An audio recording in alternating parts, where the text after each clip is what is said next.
Welcome back, Tribe. It's your girl, Michelle Jones here with another episode of Tribe of Many Nations. And we are continuing our 31 days of Halloween. I'm not sure why I'm always in such a cheery mood when I'm covering such dark and disturbing topics, but we're going to just leave that alone and not analyze that further. So today we are actually going to cover in more detail the case that I actually mentioned in the Santa Muerte video, where I mentioned that 8 people have been arrested in relation to a cult murder, or actually 3 murders in that scenario.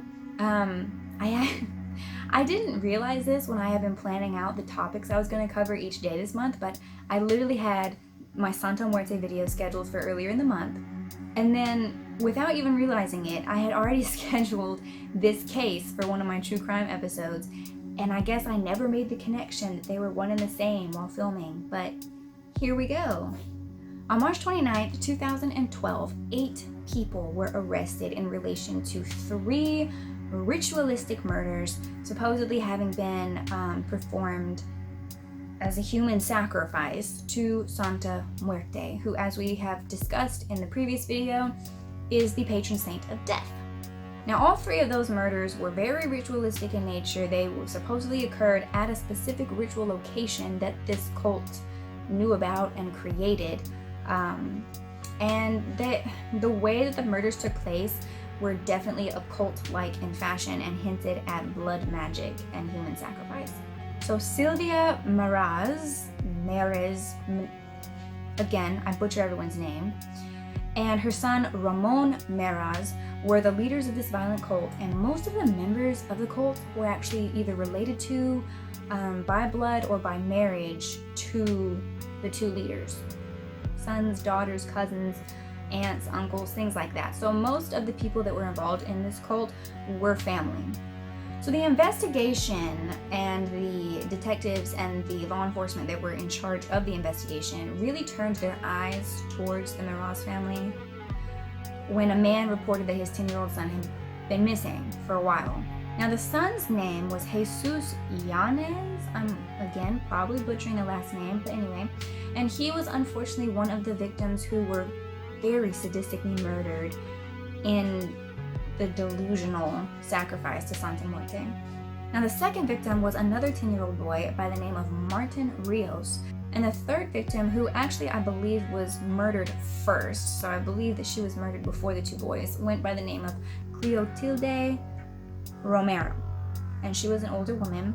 Supposedly, Cleotilde had actually been friends with Silvia prior to the murders, so I'm not entirely sure what sparked the murder or how that came to pass, but she ended up being their first human sacrifice to Santa Muerte. Now, some articles would claim that all 3 bodies were found at the ritual site, so that it was very clean-cut case. Hey, these 3 people are dead and this is how they were murdered. But other articles would say that they were found in different areas of town, and this would, the murders spanned several years. And all of the murders took place in or around the small mining community of Sonora, Mexico, which I believe is the northern part of Mexico. Now, at the ritual site itself, investigators found an altar that had been built in honor of Santa Muerte, and they also found large amounts of dried blood sprinkled around the altar and just kind of all over the site. And I'm assuming that they tested the blood to verify that the blood did belong to the 3 victims that they found.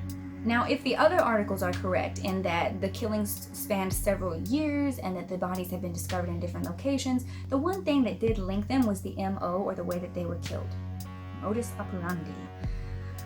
So, the main way that these 3 victims were killed was that the murderers had slashed their throats and also the veins in their wrists to allow them to bleed out, which is also referred to as exsanguination. I think I'm saying that right.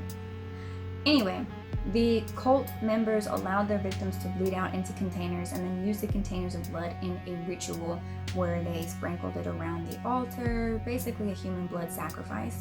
Now, one article mentioned that Cleotilde's body had actually been found in a shallow grave a little bit outside of town, whereas another article that I read said that the body of Jesus was discovered buried under the floor of Silvia's daughter's bedroom.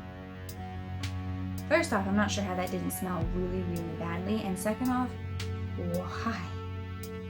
Some of the articles that I did read up on this case mentioned that the boys had actually been completely decapitated during the rituals.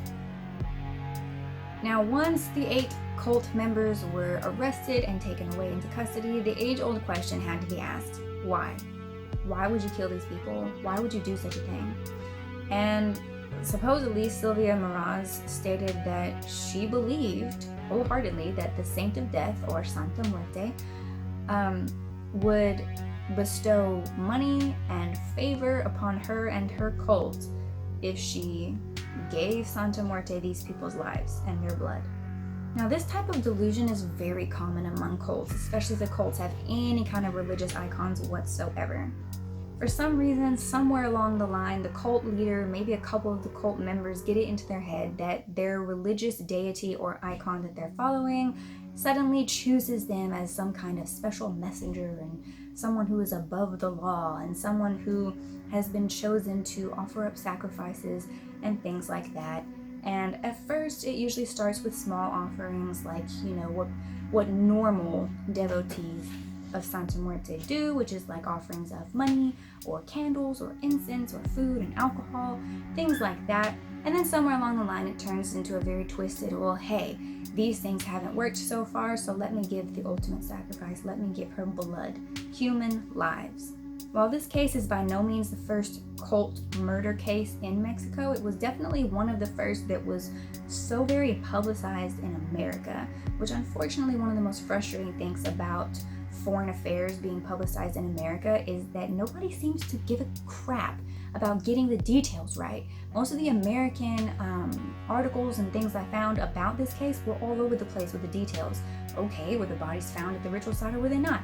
Did it span several years? Was it all at once? Like, the details were all over the place, and I really get frustrated sometimes with American journaling and with American journalism and reporting, because it just seems like they don't really put that much effort into finding out the exact details.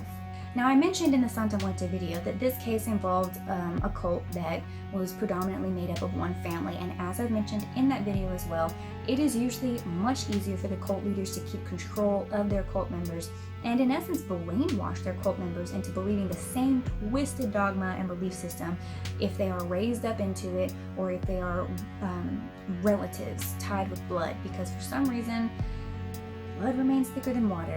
And it's just, I don't know, it just seems to be easier for families who are genetically related to all fall into the same delusion and to all kind of like follow their matriarch than it is to bring complete strangers into your midst and have them follow you. Not that it's impossible, because as we've seen with other cults, it is quite possible to have that happen as well. It just seems easier for families to start cults than strangers. Again, all very disturbing. Anyways, guys, that's pretty much it. Sorry for the quick, very disturbing, very topic today. I hope you guys enjoyed this. And if you know any specific details about this case, please share it down below. Like if you know definitively where the bodies were found or what happened or were they actually related to the murderers and to the people who were involved in the cult, please let us know down below. It's a very sad circumstance, especially with 2 children being murdered in such a horrible way. It makes one question humanity sometimes, but just because this cult murder happened in honor of Santa Muerte does not in any way mean that belief in Santa Muerte requires a human sacrifice or that it promotes death or murder or anything negative like that. So I'm not saying at all that followers who believe in Santa Muerte also believe in human sacrifice, because that is definitely not the case. As we've discussed many times before, every religion has had fanatics and had people to twist up the faith into whatever they want it to be and kill people in the process. And with that, I will say I'll see you guys tomorrow, and I love you. Bye.